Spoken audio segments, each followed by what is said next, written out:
बार बार बोलता हूँ ससुरा, उसी को हम दोहराते जाते हैं जब तक ना, जैसे जैसे माठा नहीं, हम खूब घोड़ा तरह जब तक के दही ना और घी ना निकल जाए, न्यू ना जोने का, जब तक जय हिंद साथियों, मैं आ गया एक और नई वीडियो और आज की वीडियो में मैं आपको बताऊंगा परासरण और परासरण दाब।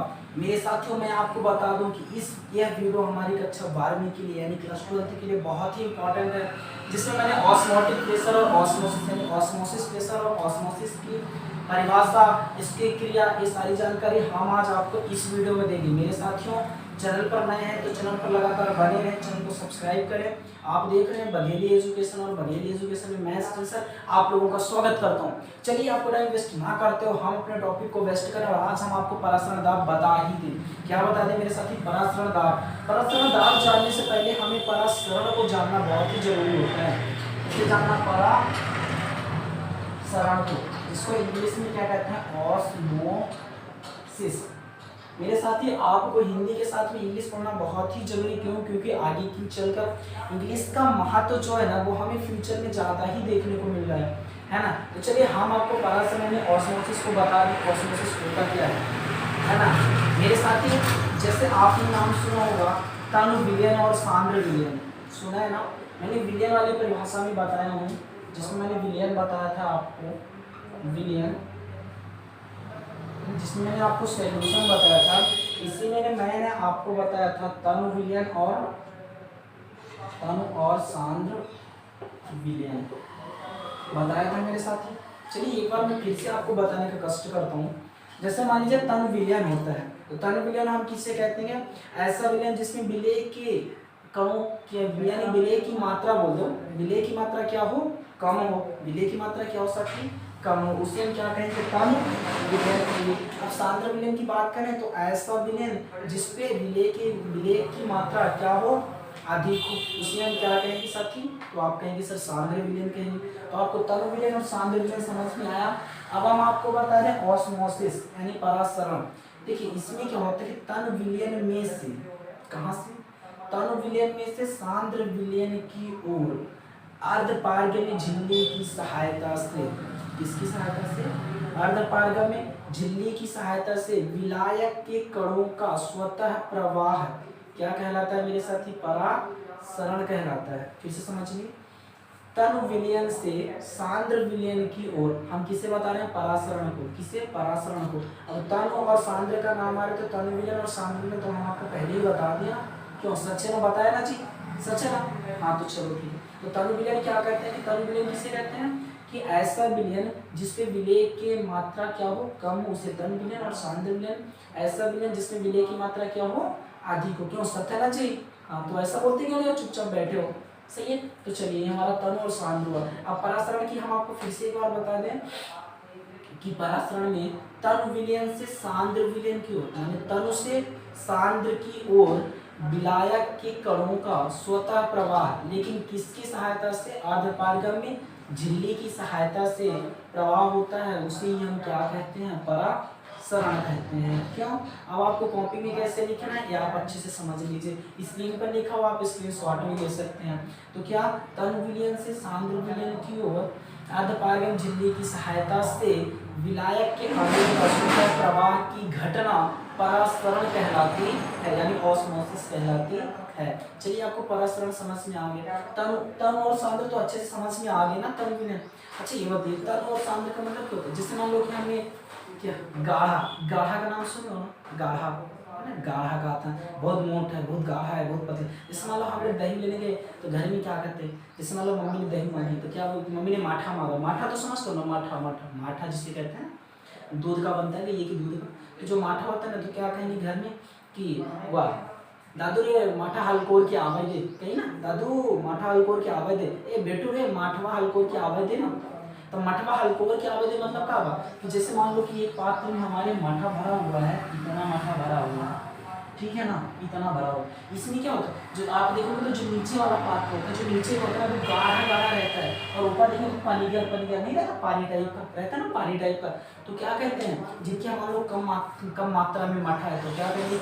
माठा का हलकोर की आवाज दे रे है। और जिनके घर में ज्यादा माठा है तो क्या कहेंगे? ऊपर वाला पसाए दे, नीचे वाला आवाज दे। एक माने का ऊपर वाला जो है ना तो क्या पतला रहा ना, पतला वो में उतना स्वाद ना हो, तो पतला जो रहा का हो गया कम सा तन विलियन माने वो पतला है, और जो शांत है उसका माने का हो गया मोट जो है वो का हो गया शांत।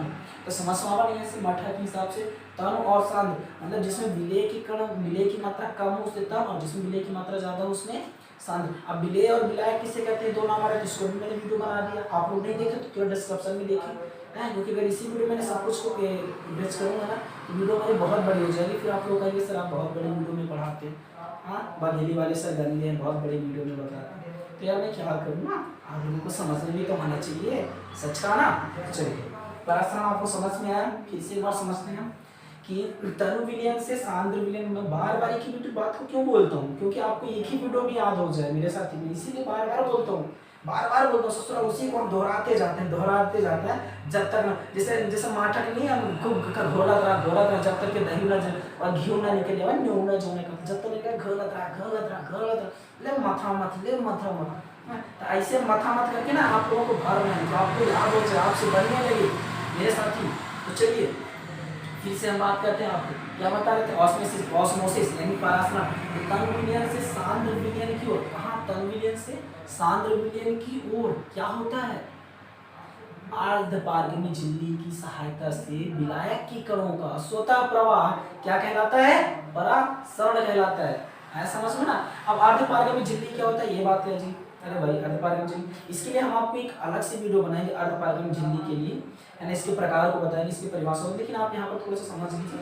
अर्धपारगमी झिल्ली का मतलब होता है उसके सहायता से, मतलब जो अर्धपारगमी झिल्ली होती है ना वो क्या करती है, अपने में से विलायक के अणुओं का प्रवाह होने देती है। इसमें मान लो जो विलयन या एक इधर गया, मान लो ये मैंने इधर एक पात्र लिया, एक पात्र इधर लिया, ठीक है ना, इधर मैंने विलयन भरा हुआ और इधर विलयन भरा, बीच में जो हमारा लाइन है ना इसके मार्कर मान लीजिए ये क्या होगा, मान लीजिए कि क्या है कि एक अर्धपारगमी झिल्ली, तो यहाँ से जो कण होते हैं ना विलायक के कण, ये आसानी से इसके सहायता से उस पार चलेगा, इसकी सहायता से उस पार चलेगी। तो अर्धपारगमी झिल्ली का मतलब है कि ये अपनी सहायता से क्या करता है, विलायक के अणुओं का क्या करता है, स्वतः प्रवाह करता है। इसकी सारी जानकारी मैंने अगली वीडियो में बना दूंगा आप लोगों को अर्धपारगमी झिल्ली के बारे में, है ना। तो चलिए अब परासरण हुआ, अब हम आपको बता दें परासरण दाब क्या होते हैं साथी, परासरण दाब, परासरण दाब माने ऑस्मोटिक प्रेशर, या इसको और कहते हैं ऑस्मोसिस प्रेशर, ठीक है साथी, परासरण दाब। अच्छा दाब का मतलब आप लोग तो समझो, दाब का मतलब क्या होता है, दाब का मतलब दबाने वाला, दाब का मतलब है किसी चीज को हम दबा दें, जैसे मान लो कि ये हमारा कैप है, इसको हम यहाँ पे रखेंगे और दबाएंगे नहीं तो आसानी से हम गिर जाएगा, तो मतलब अगर इसको ऐसे रख दिया अब नहीं रहा तो गिर गया, अब अगर मान लीजिए इसी को हम क्या करें, दबा दें, क्या करें दबा दें, तो दबाने में देखो बाहर से दाब लगा रहा हूँ, बाहर से दाब लगा रहा हूँ, दबा दिया, अब क्या गिरा नहीं गिरा, पैक हो। तो परासरण दाब का मतलब क्या हुआ, परासरण की क्रिया को रोकने के लिए, किसकी क्रिया को, परासरण, इसीलिए मैंने आपको पहले परासरण बताया है, नहीं समझ में आया फिर से आप पढ़िए, फिर से देखिए, वीडियो को पीछे करिए और देखिए। तो परासरण की क्रिया को रोकने के लिए विलयन में लगाया गया आवश्यक बाह्य दाब, कौन सा बाह्य दाब को ही हम क्या कहेंगे साथी, परासरण दाब कहेंगे। जैसे मान लीजिए हमारे पास एक विलयन है, ठीक है ना, विलयन है, ठीक है ना, इस विलयन पे मान लो अर्धपारगमी झिल्ली, ठीक है ना, ये मान के अर्धपारगमी झिल्ली, ऊपर के हमारे विलायक ऐसे नहीं, ऐसे ध्यान दिख